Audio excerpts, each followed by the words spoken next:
Nick in Dayton, Ohio. Hello? Hi. Hello, Nick. Hi, how you guys doing? I'm fine. How are you?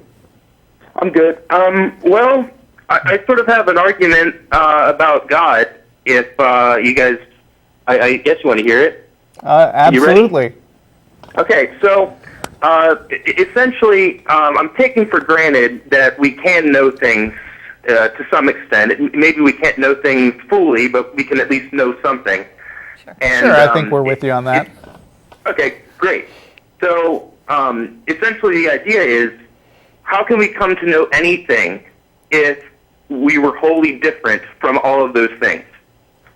For example, you guys have a desk right there on your table, and if you didn't have something in common with that desk, you wouldn't be able to know it at all.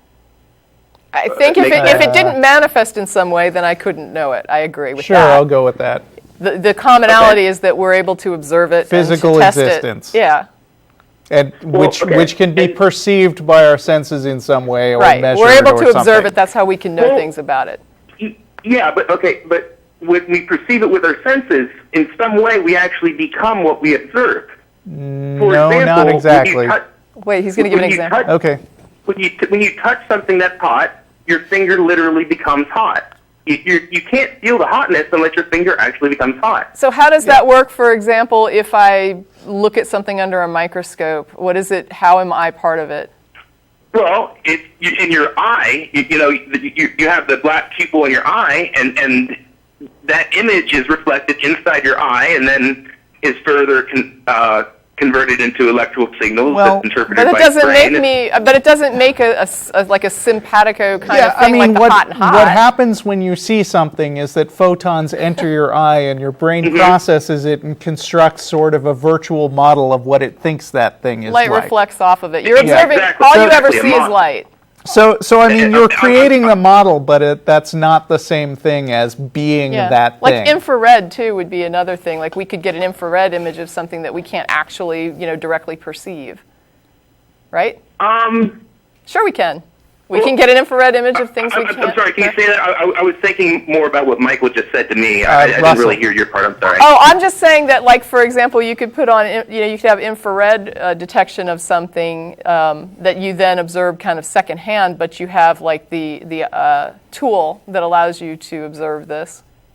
It relays the image. Yeah. Yeah, but the infrared, that'll convert it into, like, different colors, correct?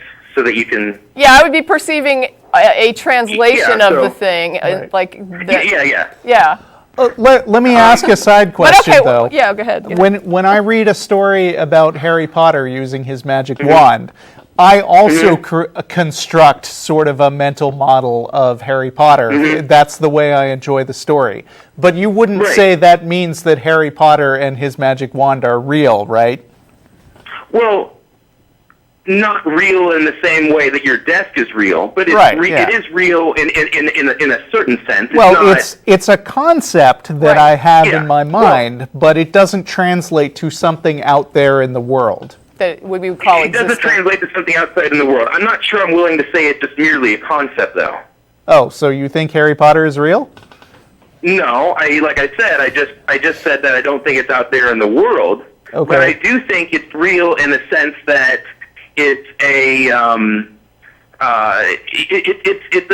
it's an events in your mind. They're not entirely false. It's a meme, right? But a concept is a thing in your mind. I mean, that's what concepts are. Well, when I think of concept, I usually think of something more abstract. Whereas whenever I think of like an image in your mind, that's not really a concept. That's an image. It is. Yeah, it is. It's still you still conceptualize it. Yeah, but I mean, a concept usually is more something that I consider to be sort of like all men are mortal. That seems more like a concept to me. Whereas that is also words at this point, but right, because I have a concept of Russell that I hold in my mind, and then there's the real Russell that exists out in objective reality, right? Right, and I can tell you some of your concept is wrong. Correct, and I'm sure he's right about that. That's exactly what I'm talking about. Okay. You have the image of Russell in your mind, and that image is real. And that kind of goes back to like Kant's phenomenal distinction, where you can't know Russell in itself, but you can know the phantasm of Russell. I have a subjective understanding model, that my brain processes and interprets and translates for me. Correct. Right, and I'm somewhat of a realist because I think that I don't know. I'm not really trying to give justification for that, but I'm assuming that the image in your mind is similar, at least in part, to what Russell actually is in itself without your experiencing him. Hopefully. That would be the assumption. But yeah. I mean, in the Harry Potter case, the model that you have in your mind doesn't correspond to anything real. So you could have a mental concept that has nothing to do with the rest of the world, or a real person like me. Right, there would be no referent in the external existent reality for Harry Potter where we would assume there would be one here for Russell. Yeah. Yeah, okay.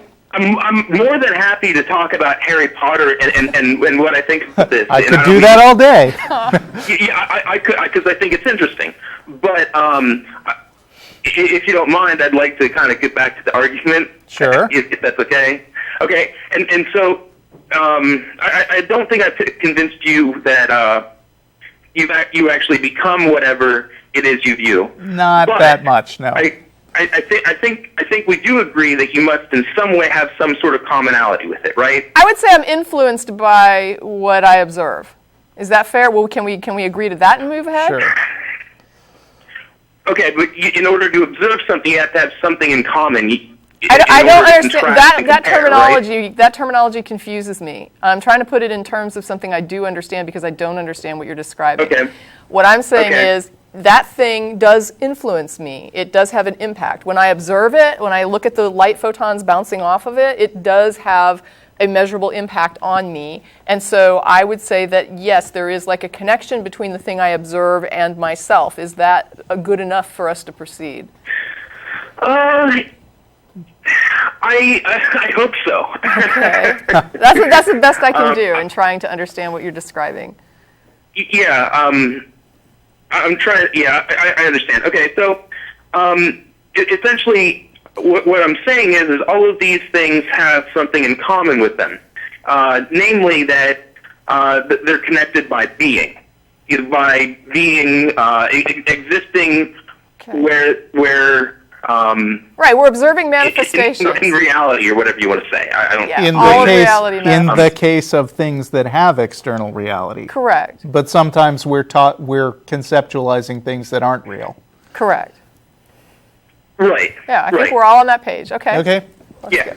Yeah. And so I'm sorry. So all of these things that exist in reality are connected by their being. And these things, their being has different, I don't know if they actually have different classifications or if we've applied those classifications to them. But regardless, they have being as various properties. For example, I'm being as Nick, your being as Michael, and your being as Tracie, I believe. Russell. My name is Russell. As people. Hey. Oh, I'm sorry, it's Russell. I don't know why I thought Michael. I'm going to call you Mike from now on. Sorry. Okay. And so, there's being, but we're all being as people. We're being as human. Being as... it's all chemistry, right? Yeah, and so... Okay. Do you see how I can go from being as Nick to being as person, where now Russell, you and I all share that commonality? As a software engineer, I'm very familiar with the concept of grouping things into bigger hierarchies. Right. So we're all people. I'm with you there. Yeah, and so everything could be classified by that. If you keep going up, the highest classification you could go to would be being as being. Because that would be... Wait, is the table... No, wait, what he's saying is that all of existence is. Okay, and it all fits into the category of it is. Everything that exists is in a category of things that exist, sure. Okay. Yeah, and so that being as being right there, that by its very name, is being as the totality of existence of everything that could be. All right. And that would be like the foundation of Categories. It would be the biggest foundational category. Yes, the most Right. inclusive category of all. Which is why we use the word universe, which means like everything. Well, Right? not necessarily. Well, I mean, because I'm just saying that's why we use the supposedly- term. because the universe is different from being a being.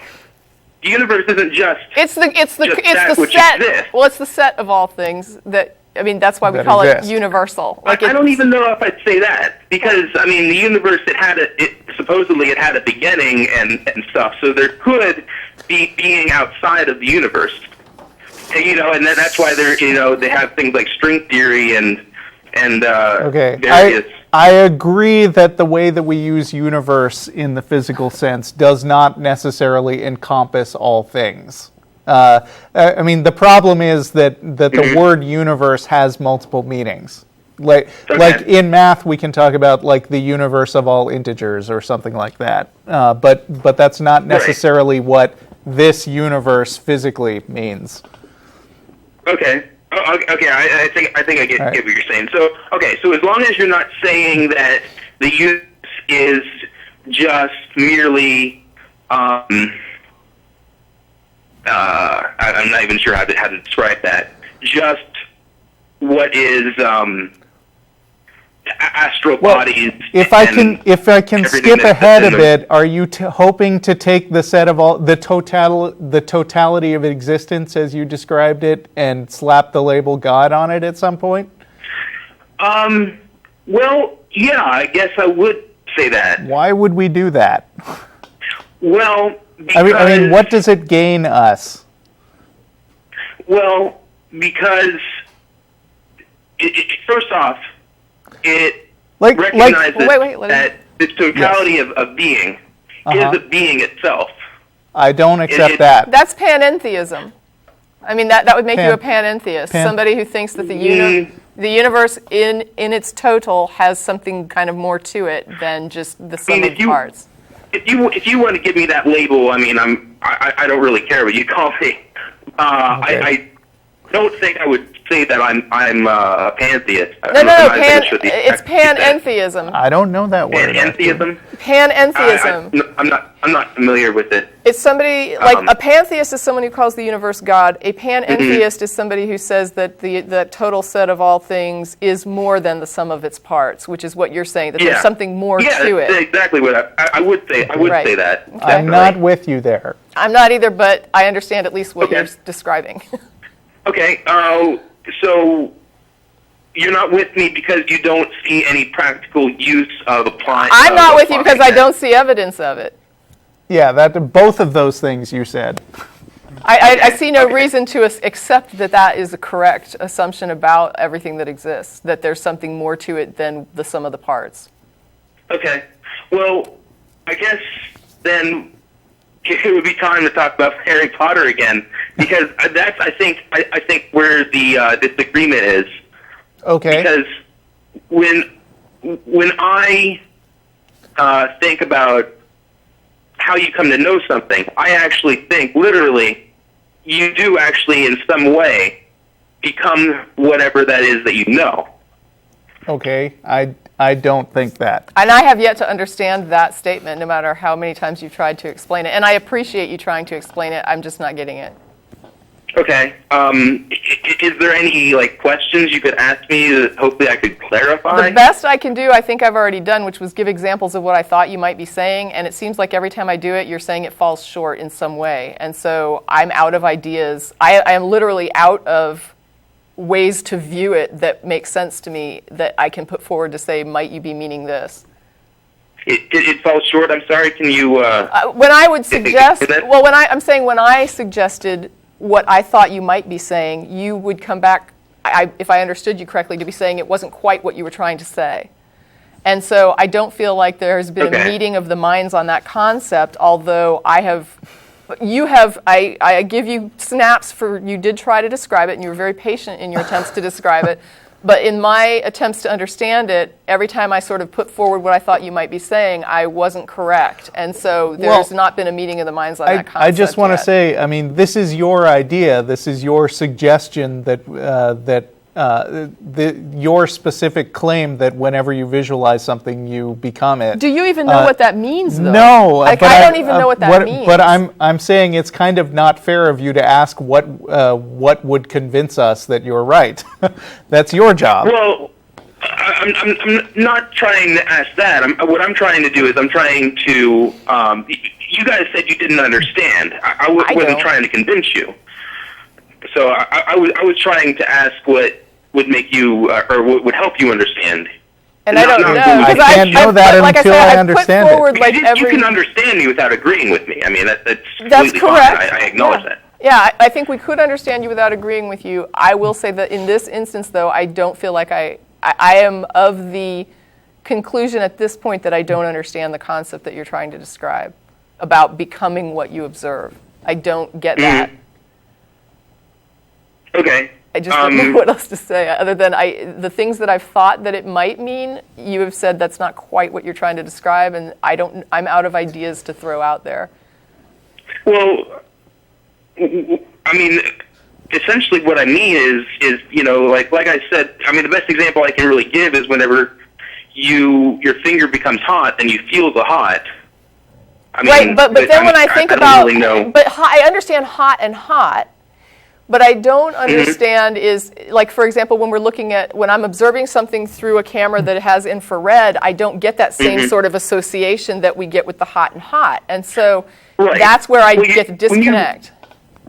When you observe something through infrared, you're actually seeing colors. So you're seeing the red and you're seeing the blue. Correct. Right? Yeah, So that's what you're becoming. You're not becoming I'm not literally becoming red and blue. I'm simply perceiving red and blue through a perceptual tool that I have, which is eyes and brain. Absolutely. But I'm not becoming the infrared. I'm still Tracie.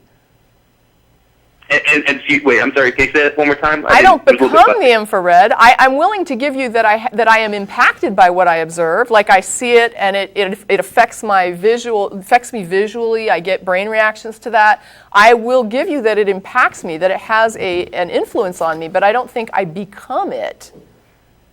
Well, then how do you know it then? Because I'm perceiving it, but what I perceive I don't become. If I perceive an elephant, I don't become an elephant.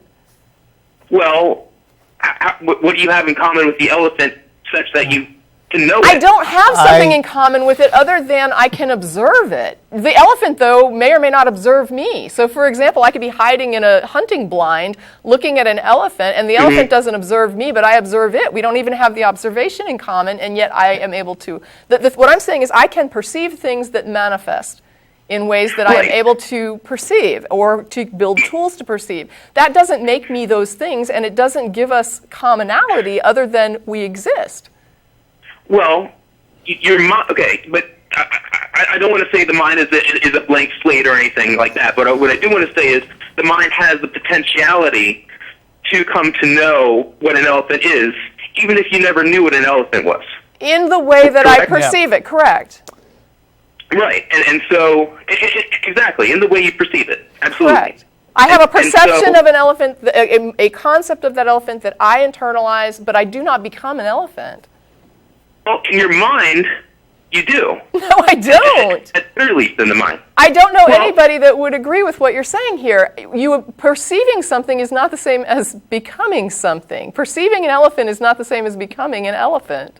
Yeah, Nick, I'm afraid maybe you should rephrase this line of reasoning and try again another week, because we got callers who have been on the line for a while. Thanks thank you for being so patient. Yeah. Bye. No, you were patient. Thank you. Thanks.